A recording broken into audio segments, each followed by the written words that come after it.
En este pequeño video vamos a considerar las solicitaciones de los elementos sometidos a flexión.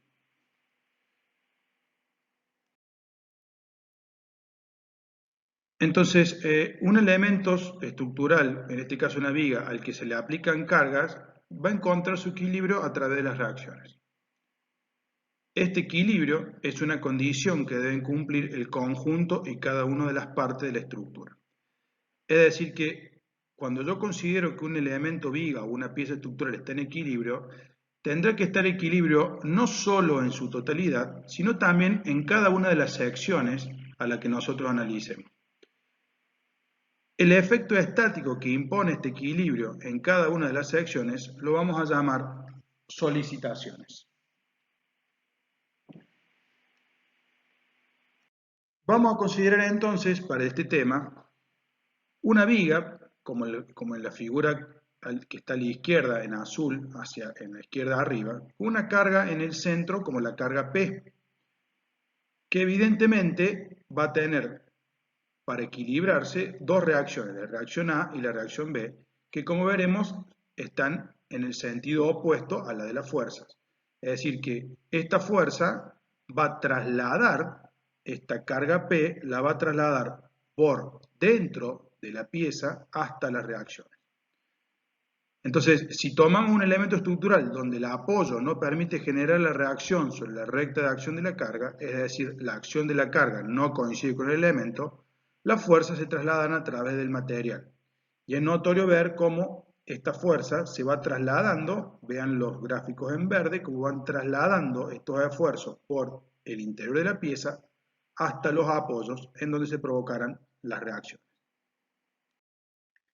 En ese traslado de fuerza, lo que va a suceder es, al mantener en equilibrio cada una de las secciones, va a generar internamente esfuerzos. Estos esfuerzos que vienen desde afuera, que son lo que nosotros le solicitamos, estos esfuerzos que ocasionan van a generar en principio una curvatura, ¿sí?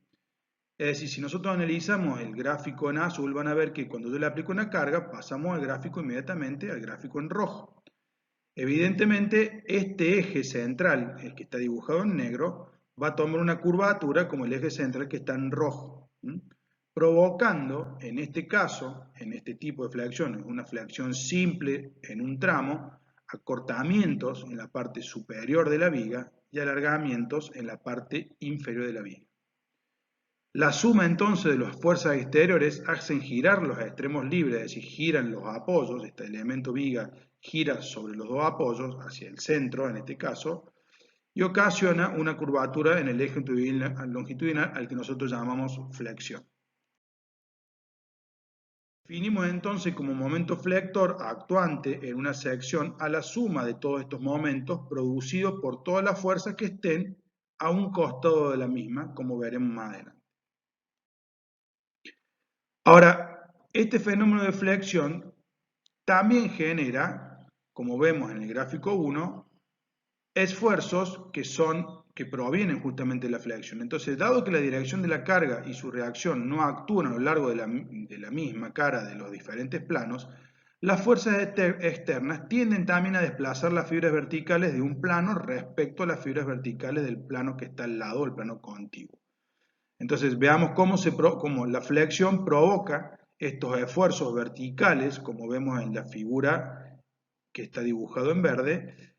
Estos esfuerzos generan esfuerzos verticales que combinados con los esfuerzos que nosotros vemos abajo, entonces veamos los de abajo, dice la flexión provoca una contracción de la cara superior y un estiramiento de la cara inferior, con lo que se desplazan las fibras horizontales de un plano respecto a las del plano contiguo. Entonces vemos que este fenómeno de flexión no solamente provoca alargamientos y acortamientos, sino que también genera fuerzas internas verticales.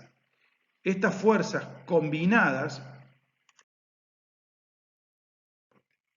entonces vamos a definir el esfuerzo de corte en una sección cualquiera de un elemento estructural que esté en equilibrio, a la proyección sobre el plano de la sección de la resultante de las fuerzas a un costado de la misma, es decir, la resultante de la combinación de los esfuerzos que vimos en los gráficos anteriores.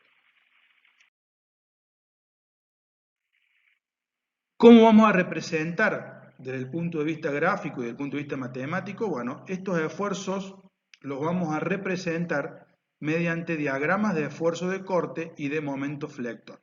Entonces, estas solicitaciones, que son dos, son los momentos flector y esfuerzo de corte, van a estar representados mediante diagramas.